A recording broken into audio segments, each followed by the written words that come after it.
अस्सलामुअलैकुम वरहमतुल्लाहि वबरकातुह। साथियों, फिर वीडियो ले आया हूँ नमाज के आगे इंशाल्लाह। तो ये आप देख सकते हो, मैंने पांडे सर पर रखी है और जा रहा हूँ घर में। ये बाग है हमारा अपना, ये देख सकते हो। टूवल पीछे गुजर चुकी है, ये कपड़ों की पांड उठाई हुई है। ये आप देख सकते हो, ये धोने वाले कपड़े हैं। तो कपड़े लेकर जा रहा हूँ।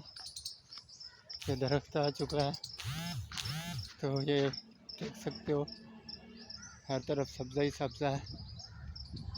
तो सब्ज़े वाली वीडियो देखने के लिए ज़रूर, ये इस काम के बहाने से आया था तो वीडियो बना दी है दो तीन।